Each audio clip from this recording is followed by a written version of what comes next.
Han pasado más de 20 años desde el día en que mi esposa cerró la puerta de nuestra casa por última vez. Hoy tengo 68 años. El cabello completamente blanco, y las manos marcadas por décadas de trabajo. A veces mis nietos me preguntan por qué vivo solo en aquella vieja casa de Puebla. Y siempre les respondo que algunas historias necesitan tiempo antes de poder contarse, sin que vuelvan a doler. Esta es una de ellas.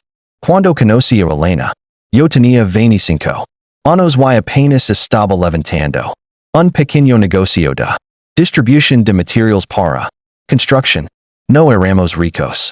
De hecho, durante los primeros años apenas alcanzaba para pagar la hipoteca, la escuela de nuestros dos hijos y los gastos de la casa.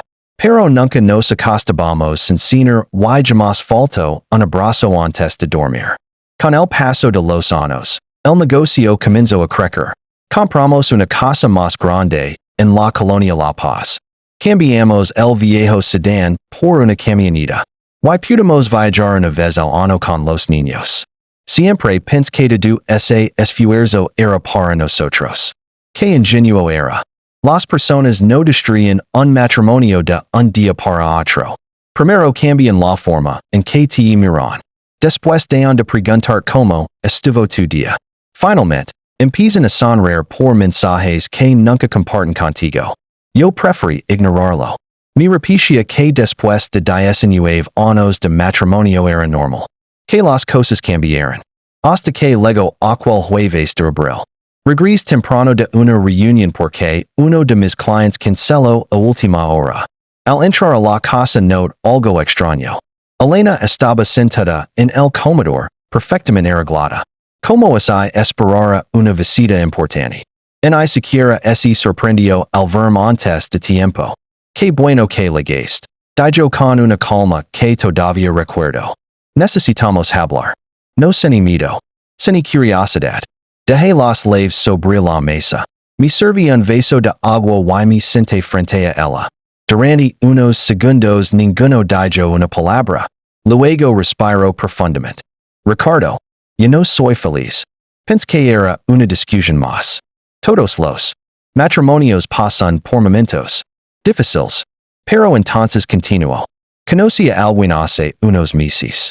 No recuerdo haber parpadeado. Solo seguí mirándola. Él me hizo entender que el amor vale mucho más que el dinero. Me di cuenta de que he vivido rodeada de comodidades, pero vacía por dentro. Aquellas palabras me atravesaron como un cuchillo.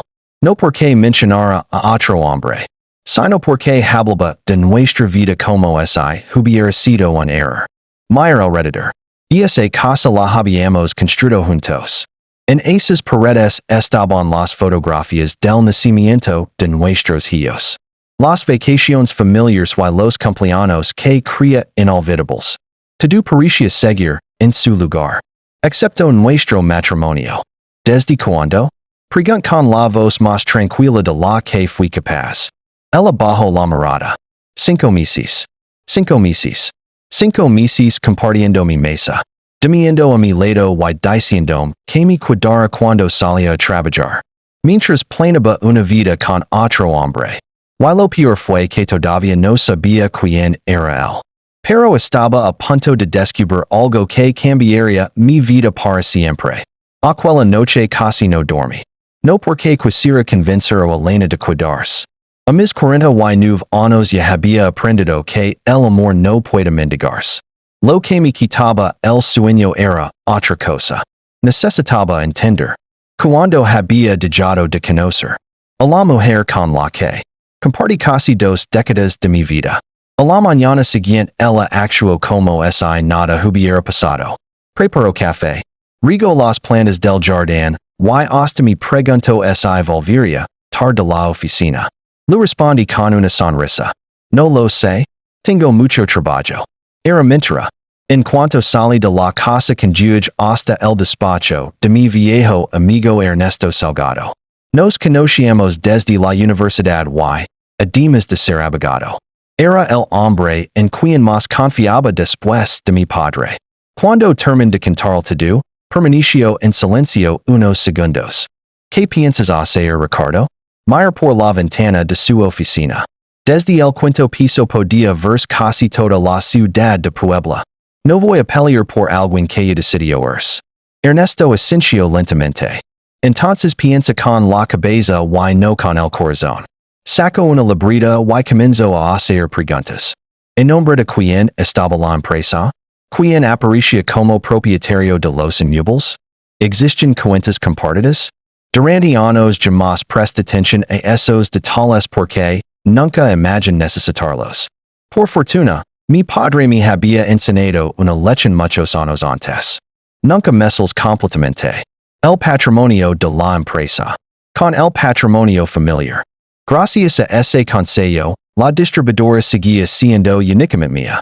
Elena había disfrutado de todos los beneficios del negocio, pero nunca participó como socia. Ernesto cerró la carpeta. Legalmente estás en una posición mucho más fuerte de lo que imaginas. No sentí alegría, solo una profunda decepción. Mientras regresaba a la oficina, recuerdo las palabras de Elena. El amor vale más que el dinero. No podía sacarlas de mi cabeza. Aquella misma tarde descubrí algo que terminó de abrirme los ojos.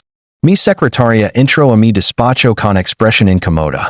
Don Ricardo, he enseñado preguntando por usted. ¿Quién es? Dice Lamars Mauricio.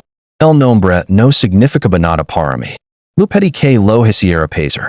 Era un hombre de unos 40 años, bien vestido, con una sonrisa demasiado segura de sí misma.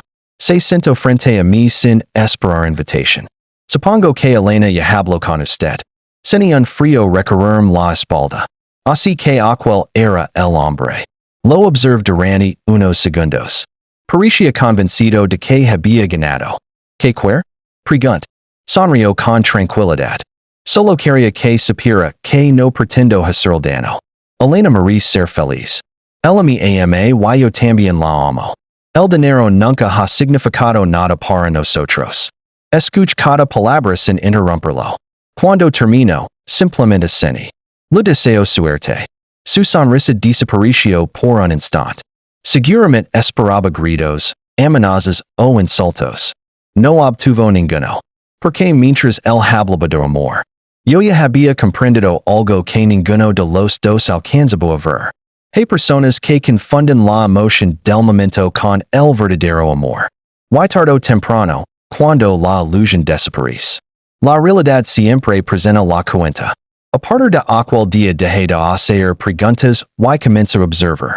No porque buscar venganza, sino porque necesitaba cerrar ese capítulo de mi vida con la conciencia tranquila. 2 semanas después, Elena recogió sus cosas. No hubo gritos. No hubo pleitos rotos. Solo 2 maletas. Algunas cajas y un silencio que pasaba más que cualquier discusión. Antes de salir, se detuvo frente a la puerta. Ricardo, algún día entenderás que el dinero nunca compra la felicidad. La mayor por última vez como mi esposa. Tal vez tengas razón.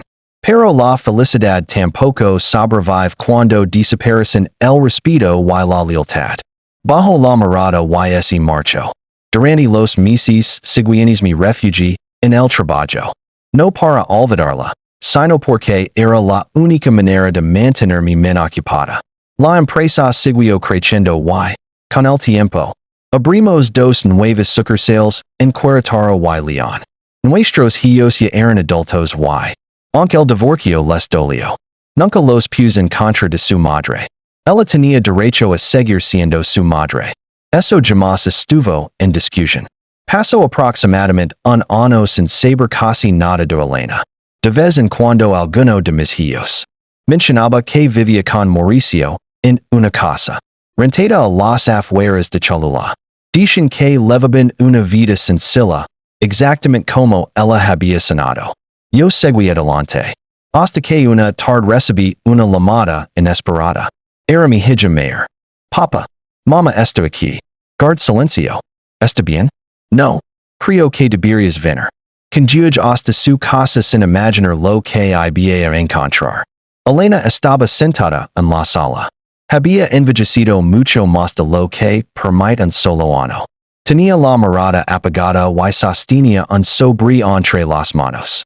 Cuando me vio entrar, sus ojos se llenaron de lágrimas. Ricardo, necesito hablar contigo. Me senté frente a él sin decir una palabra. Respiro profundamente. Mauricio se fue hace 3 meses. Sin una mezcla de tristeza y compasión, pero ninguna satisfacción. Él bajó la cabeza. También descubrí que nunca dejó de salir con otras mujeres. Y todas las promesas que me hizo eran mentiras. Entonces levantó la vista y pronunció una frase que jamás pensé escuchar. Perdí a mi familia por perseguir una ilusión. Y ahora entiendo que confundí el enamoramiento con el amor verdadero. En ese instante comprendí que la vida, tarde o temprano, siempre encuentra la manera de enseñar las lecciones que nosotros mismos nos negamos a aprender. Paran varios minutos antes de que alguno de los dos volviera a hablar. El silencio ya no era incómodo. Era el peso de 19 años de recuerdos sentados entre nosotros. Elena seguía mirando el sobre que lavaba en las manos. Quis venir hace mucho tiempo, dijo con la voz quebrada, pero me daba vergüenza. No respondí. Había esperado ese momento durante mucho tiempo. Pensé que, si algún día regresaba, sentiría satisfacción. Sin embargo, la realidad fue muy distinta. Lo único que veía frente a mí era a una mujer profundamente arrepentida. Mauricio nunca quiso una vida sencilla conmigo, continuó. Lo que quería era escapar de sus responsabilidades. Cuando aparecieron los problemas económicos, las discusiones comenzaron. Después dejó de llegar a dormir. Un día simplemente desapareció. Respiró hondo antes de continuar.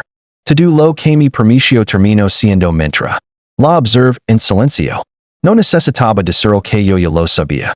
La vida se lo había demostrado mucho mejor que cualquier reproche mío. Después levantó la mirada. Ricardo, sé que no tengo derecho a pedir nada, pero necesitaba decir que me equivoqué. Tú nunca intentes comprar mi amor con dinero. Lo que hiciste fue trabajar para que nuestra familia tuviera tranquilidad. Yo confundí estabilidad con monotonía. Y confundí una emoción pasajera con el amor de toda una vida. Aquellas palabras llegaron demasiado tarde. No porque mi corazón siguiera lleno de rencor, sino porque ya había aprendido a vivir sin ella. Lo sonreí con serenidad. Elena, hace mucho tiempo dejé de buscar culpables. Los dos tomamos decisiones en nuestra vida, pero cada decisión tiene consecuencias. Las lágrimas comenzaron a correr por su rostro. ¿Podrás perdonarme algún día? Respira profundamente. Hace tiempo que te perdón. Si no lo hubiera hecho, seguiría siendo prisionero de lo que pasó. Pero perdonar no significa volver atrás. Asintió lentamente. Creo que esa fue la respuesta que, en el fondo, yo esperaba. Nos despedimos con un abrazo breve. Sin promesas. Sin reproches. Sin mirar atrás. Han pasado casi 20 años desde aquel divorcio. Hoy vivo una vida tranquila. La empresa quedó en manos de mis hijos. Paso más tiempo con mis nietos. Que en la oficina y aprendí que la verdadera riqueza nunca estuvo en las propiedades, los negocios o las cuentas bancarias. Estuvo en la paz de dormir con la conciencia limpia. A veces todavía pienso en Elena. No con odio. Tampoco con nostalgia. Simplemente como una persona que tomó una decisión equivocada y tuvo que vivir con sus consecuencias. Si algo aprendí después de todo lo ocurrido, es que el amor y el dinero nunca fueron enemigos. El dinero puede dar comodidad, oportunidades y seguridad, pero solo el respeto, la confianza y la lealtad mantienen unida a una familia. Cuando cualquiera de esas 3 cosas desaparece, ningún romance nuevo puede llenar el vacío que deja una traición. YSI hoy, a mis 68 años. Alguien me preguntará cuál fue la mayor lección de mi vida, respondería sin dudarlo. Nunca abandones a quien ha caminado contigo durante años por una emoción pasajera. Porque el entusiasmo dura unos meses, Pero las consecuencias de una mala decisión pueden acompañar toda la vida.